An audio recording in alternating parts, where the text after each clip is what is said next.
তারা বলার চেষ্টা করছে যে তাদের সাথে তাদের বন্ধুত্ব হয়ে গেছে, they have got a very good signal, green signal.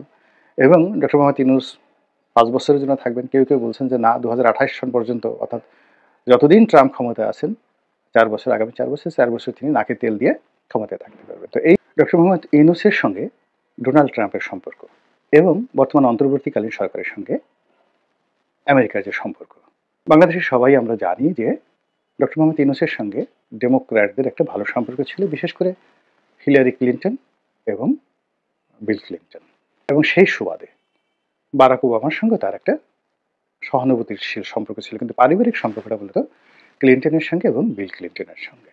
আমেরিকাতে এটা নিয়ে প্রচুর আলোচনা হয়, অনেক বদনামও আছে যে বিল ক্লিন্টনের যে ফাউন্ডেশন রয়েছে, ক্লিন্টন ফাউন্ডেশন, এই ক্লিন্টন ফাউন্ডেশনে ডক্টর মোহাম্মদ ইউনূস বড় অঙ্কের টাকা ডোনেট করেছেন। দ্বিতীয়ত, বিগত যে হিলারি ক্লিন্টনের সাথে ডোনাল্ড ট্রাম্পের যে নির্বাচন হলো, সেই নির্বাচনে তিনি অর্থের সংস্থান করেছেন। হিলারি ক্লিন্টনের নির্বাচনী ফান্ডে তিনি বড় অঙ্কের টাকা দিয়েছেন, এবং এটা নিয়ে খোদ আমেরিকাতে ডোনাল্ড ট্রাম্প পর্যায়ের লোকজন কথাবার্তা বলেছেন।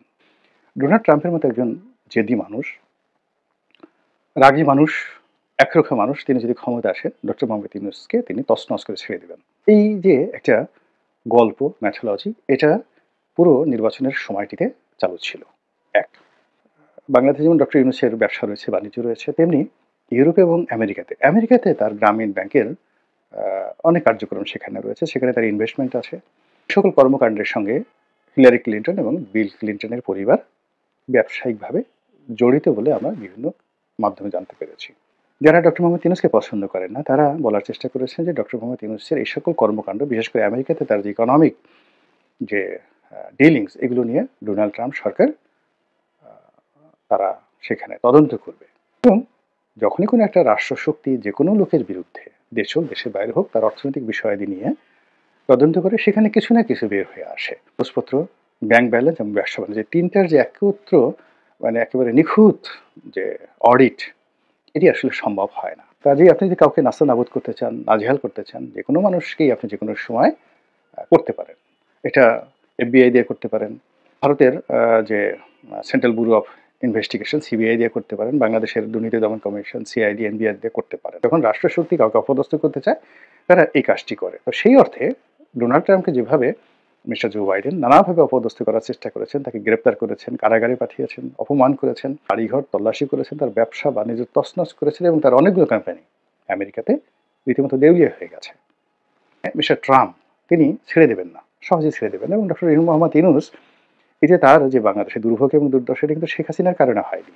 এই নরওয়ের একটি টেলিভিশন, অর্থাৎ যে নরওয়ে সরকার তাকে নোবেল পুরস্কার দিয়েছে শেখ হাসিনা, তো তিনি কি করলেন, জাস্টিস খায়রুল হক তিনি একটা রায় দিলেন, যে রায়টা প্রাথমিক অর্থে প্রথম দিকে যখন তিনি রায় দিলেন, সেই রায়ে তার কিছু মন্তব্য ছিল যে তত্ত্বাবধায়ক সরকার আসলে মূল সংবিধানের সাথে কন্ট্রাডিক্ট করে।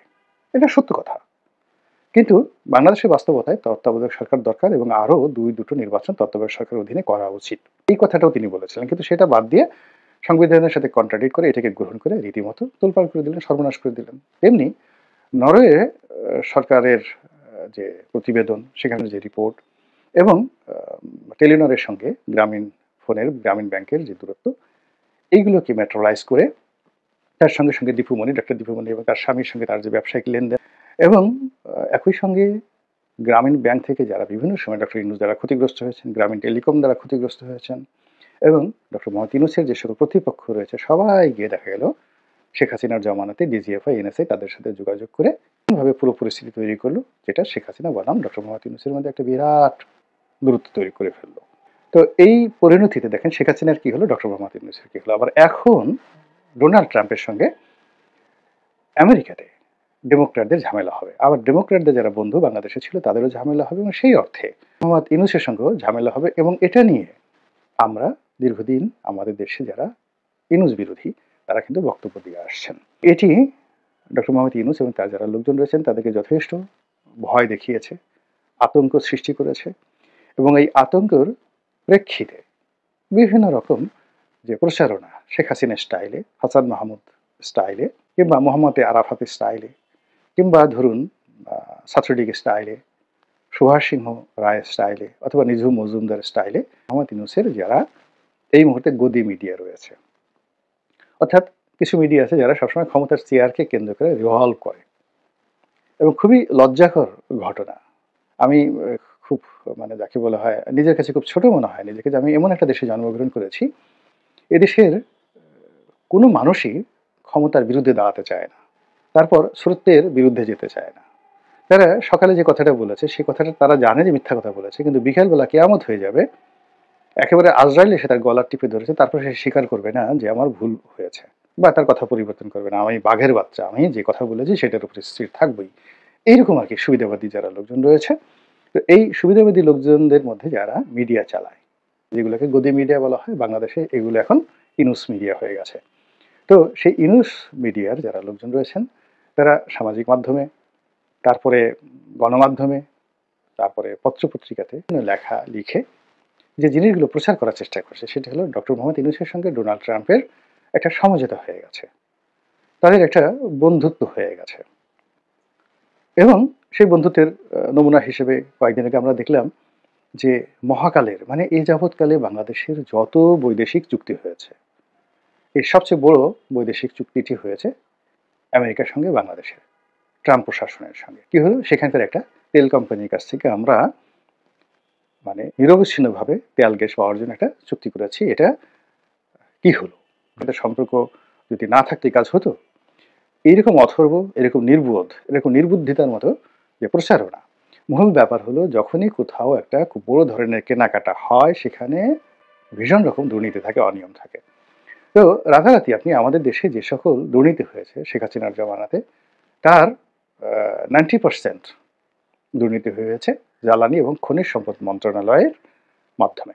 আপনি এই যে ব্যাংক থেকে টাকা লুট, হরি লুট, এস আলমের দুর্নীতি, তো এইগুলোর সঙ্গে আপনি মানে এগুলো টোটাল দুর্নীতির 10%ও না।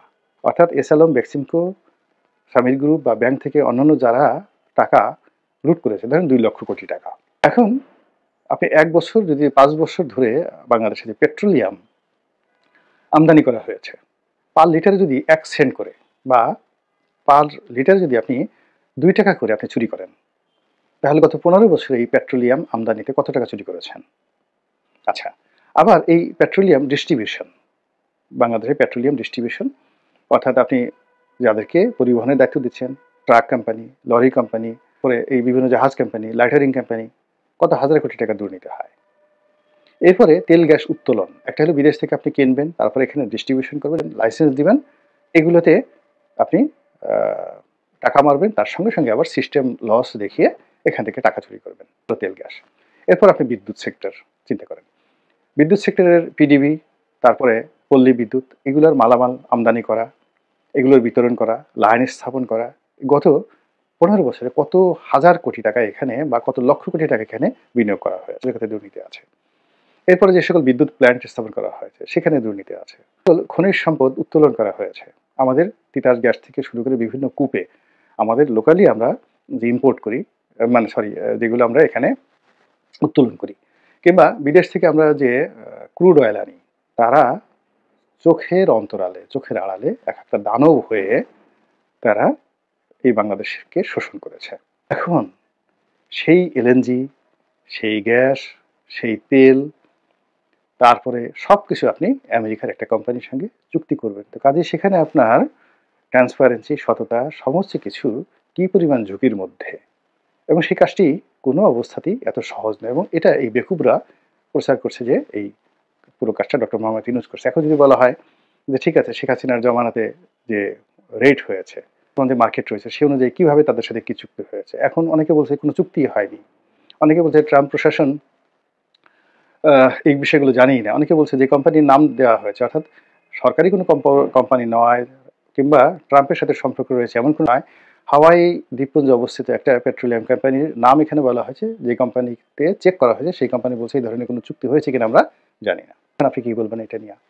আবার ডোনাল্ড ট্রাম্প বাংলাদেশে এই যে সাহায্য বন্ধ করে দিয়েছে, সে জেনারেল সব দেশের জন্য একটা নিয়ম করেছে যে মার্কিন যুক্তরাষ্ট্র যে দানগুলো করে, খয়রাতগুলো করে, বন্ধ করে দেবে। কেবলমাত্র ইসরায়েল এবং মিশর ছাড়া সামরিক, বেসামরিক সবগুলো খাতে তারা অল ডোনেশন তারা বন্ধ করে দেবে, কেবলমাত্র যেখানে খাদ্য সহযোগিতা দেওয়া হচ্ছে, মানে অন্য টাকা লজিস্টিক হবে না, শুধুমাত্র খাবার যে দেওয়া হচ্ছে এগুলো তারা বন্ধ করেনি। গদি মিডিয়ার যে প্রচার এবং প্রোপাগান্ডা, এই প্রচার প্রোপাগান্ডা মূলত সরকারের জন্য বুমেরাং হয়ে যাবে। শেখ হাসিনার জমানাতে অসংখ্য ডক্টরেট ডিগ্রি তিনি পেয়েছেন, অসংখ্য সার্টিফিকেট তার হাতে ছিল, অসংখ্য ভুয়া নিউজ আমরা দেখেছি। আমাদের জিডিপি এই পর্যায়ে, আমরা আজ সিঙ্গাপুর হয়ে যাই, কাল যাকে বলা হয় আমেরিকাকে ক্রস করে ফেলি, কানাডার সমান আমাদের অর্থনীতি। এরকম আল্লাহ আমাদের সবাইকে হেদায়েত দান করুন।